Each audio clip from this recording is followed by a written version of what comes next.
aleluia, aleluia, aleluia, aleluia, aleluia, aleluia. Bem-aventurados aqueles que ouvem a palavra de Deus. Bem-aventurados aqueles que praticam a palavra de Deus.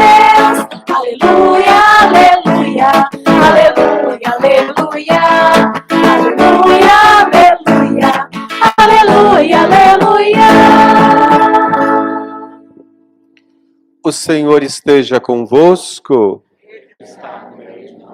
Proclamação do Evangelho de Jesus Cristo segundo João. Glória a vós, Senhor. Naquele tempo, disse Jesus aos seus discípulos: Tenho ainda muita coisa a dizer-vos, mas não sois capazes de as compreender agora.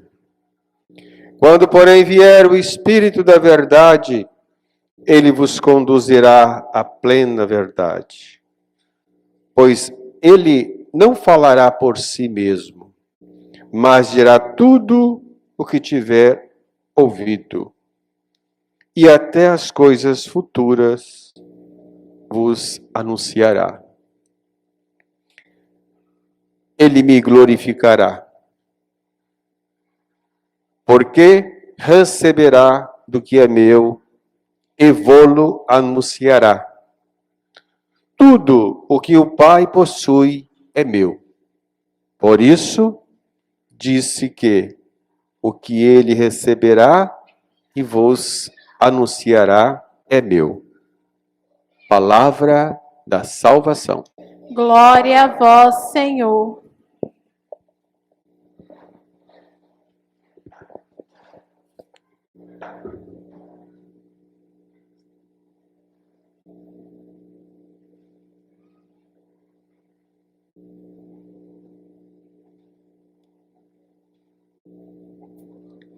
Prezados irmãos e irmãs que nos acompanham da sua casa, daqueles que porventura nos assistem no seu ambiente de trabalho ou estão em trânsito agora, nesse momento.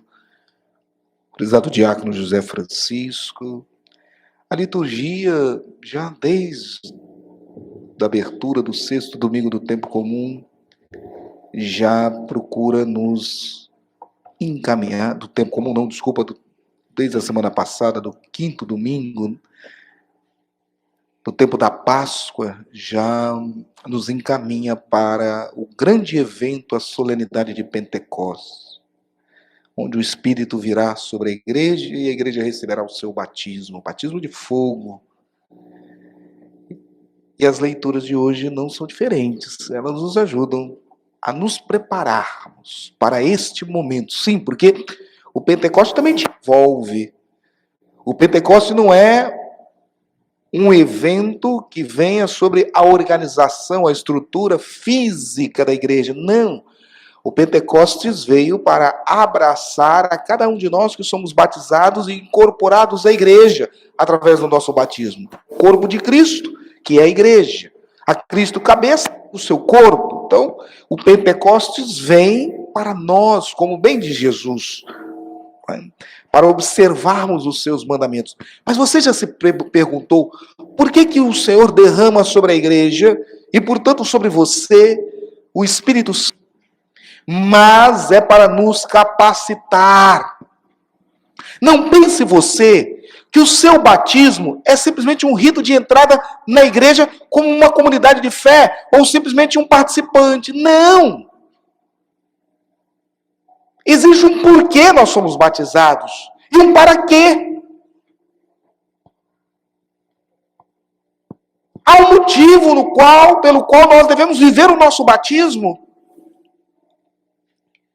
Não está contido apenas o ideal de santidade, de santificação, mas de seguimento a Jesus.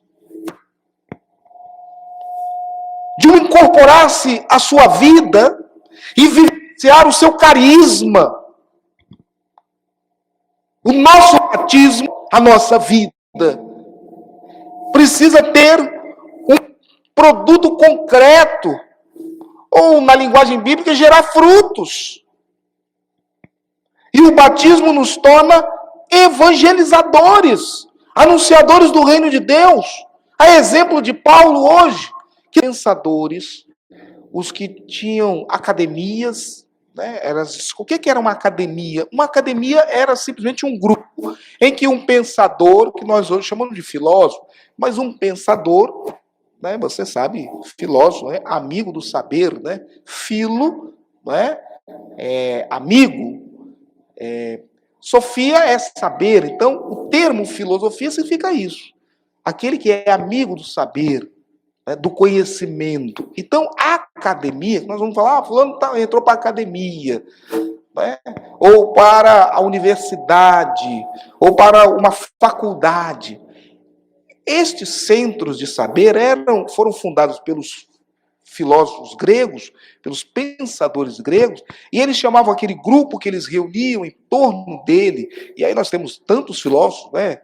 Os mais tradicionais, os mais conhecidos, Sócrates, Platão, mas nós temos muitos filósofos, inclusive cristãos, né? Alexandre de Antioquia, né? E tantos outros, né? Filósofos cristãos. Esses filósofos chamavam esse grupo e o lugar onde ele dava aula, ou seja, o lugar onde ele reunia o grupo dos seus discípulos, de academia. Eram os acadêmicos. Os acadêmicos eram aqueles que estavam sendo formados no conhecimento do seu mestre. E aí os mestres se reuniam para debater as suas ideias e sustentar as suas posições, o seu ponto de vista, nesses lugares aí, chamados areópagos, que era nada mais, nada menos do que um grande, quem já entrou num teatro, ou quem já entrou numa quadra de esporte, imagina aquilo sem a cobertura.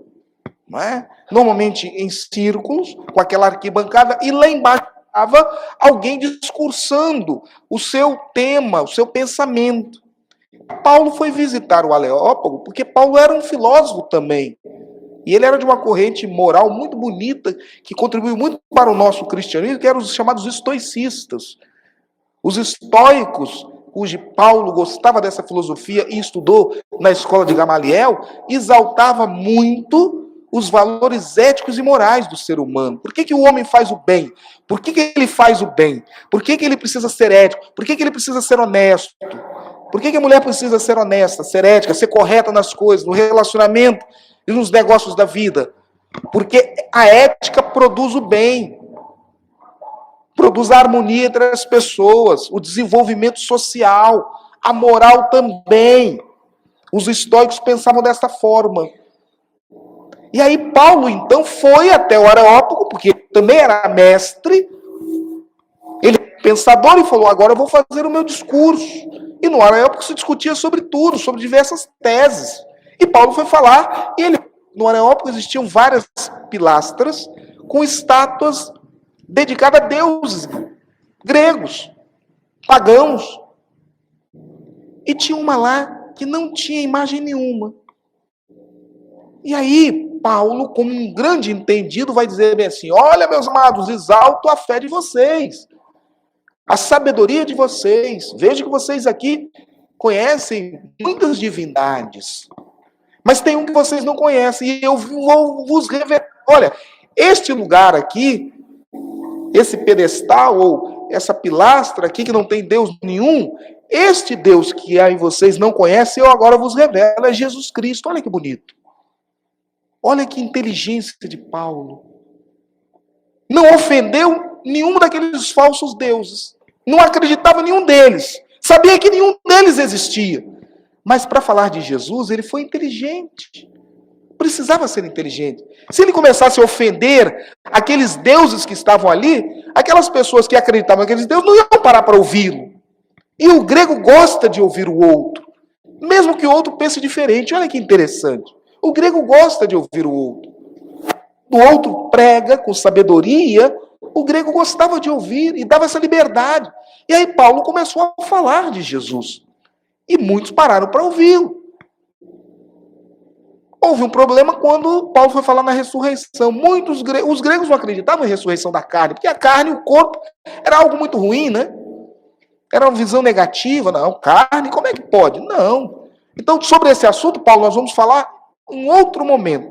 Mas aquilo que você falou de Jesus Cristo é interessante. Vejam, foi tão interessante que Paulo conseguiu conquistar o coração de Damares e de outras pessoas que estavam lá, de cidadãos atenienses. Isso já é fruto. Fruto do quê? O Espírito Santo. Está vendo como é que o Espírito Santo tem um objetivo? Uma finalidade? Não é um enfeite na minha vida. Não. O Espírito Santo não é apenas o crisma, o Espírito Santo que eu recebi no batismo e confirmei na minha crisma. Não é apenas uma alegoria. Não é uma alegoria. A alegoria muitas vezes serve para encantar, para enfeitar. Não, o Espírito Santo não tem esse objetivo. O Espírito Santo tem como objetivo representarmos o Senhor, gerarmos fruto. E aí, Paulo, desse ponto de vista, ele é de uma sensatez e de uma inteligência muito grande. Inteligência essa que está à disposição minha e sua, porque o mesmo Espírito que foi derramado em Paulo é derramado em você. Ora, meu irmão, minha irmã, se você quer falar de Jesus Cristo desqualificando o outro, olha, aquilo que você acredita não vale nada. Isso, você não vai conseguir ser ouvido. A pessoa não vai prestar atenção. Quando nós falamos de Jesus, nós não precisamos desmerecer o outro. Nem mesmo a forma que o outro pensa. Mas vejam, há sempre desafios a serem enfrentados. Você vê que não foi fácil Paulo conseguir a atenção das pessoas. Evangelizar hoje necessita de sabedoria, mais do que inteligência, porque a inteligência é acúmulo de conhecimento. Você pode conhecer disso, conhecer aquilo, conhecer de diversos pontos de vista, diversas tendências e correntes de pensamento, mas não tem sabedoria para colocar isso de forma prática e compreensível com as pessoas, de forma convincente. O Evangelho, ele veio para convencer. O Evangelho não se impõe. O Evangelho precisa de sutileza. Você, muitas vezes, quer corrigir alguém na sua casa, um filho, uma filha, alguém que você conhece, e muitas vezes usa de ignorância. Isso não é sabedoria. Porque se você desqualifica aquele que você está corrigindo, você nunca vai levar aquela pessoa a entender a sua atitude e reavaliar o seu ato. Não! Nós, para falarmos de Deus, nós não podemos agir como aqueles que são os donos do conhecimento. Pelo contrário, nós temos que agir com humildade, simplicidade. E não com arrogância. Porque ninguém que age com arrogância vai conquistar uma alma para o Senhor, uma vida para a igreja. Haja com humildade e com simplicidade. É assim que o Evangelho nos conduz. E é assim que o Espírito Santo age em nós. Não é fácil evangelizar. Você deve estar pensando, puxa, mas falar de Deus, eu tento mostrar isso para os meus filhos, para meu esposo, para minha esposa, para minha família, para aqueles, mas as pessoas não. Claro, sempre vai haver resistência. Semear o reino de Deus não é fácil. Mas faz.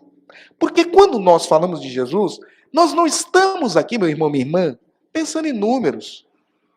Vejam, Paulo conseguiu conquistar multidões ali no Areópago? Não. Ele conquistou alguns. Mas cada um é único para Jesus. Cada um é único para a igreja. Paulo sabe que aqueles que ele conquistou para o Evangelho vão transmitir a palavra para outros. E é assim que a igreja foi crescendo. E é assim que o reino de Deus vai sendo anunciado. O que não pode é você deixar de anunciar. E vejam, Paulo fez ali um anúncio do Evangelho. Ele não fez uma catequese. Por que ele não fez uma catequese? E é importante, porque a catequese pressupõe o anúncio, a revelação dos conteúdos do Evangelho após o batismo. A catequese é para aquele que já é batizado. Ali é o anúncio do Evangelho, para aqueles que não receberam o batismo ainda e que se tornaram cristãos. Aí sim, eles receberão uma catequese. Catequese é o conjunto da doutrina, dos aspectos particulares da fé. Ali Paulo evangelizou. Primeiro nós evangelizamos. Primeiro falamos de Jesus. Para depois que a pessoa recebe o batismo e aceita o Senhor, aceita ser discípulo, aí sim ele vai receber uma catequese, uma doutrina que vai ajudá-lo a compreender e a viver os princípios, os ensinamentos do Evangelho. Louvado seja o nosso Senhor Jesus Cristo! Apresentemos a Deus, irmãos e irmãs, as preces da comunidade. O Senhor esteja convosco. Ele está no meio de nós. Divulgue a nossa Santa Missa no YouTube, no Facebook e no Instagram. Sexta-feira às 18 horas, como disse a nossa irmã Maílza, e no domingo às 18 horas também a Santa Missa. Bom? Abençoe-vos o Deus Todo-Poderoso, Pai, Filho e Espírito Santo. Amém.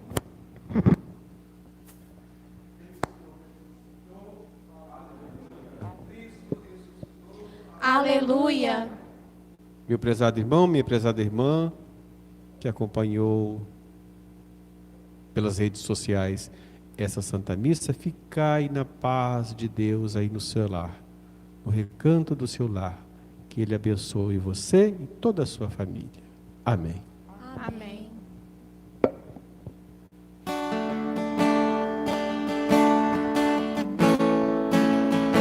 Que a nossa casa seja um lar feliz, que nela morem o perdão e a fraternidade, que dentro dela Deus ocupe o primeiro lugar, e o amor ao próximo comece ali a se concretizar. Que a nossa família seja uma família de amor, que a nossa casa seja a morada do Salvador.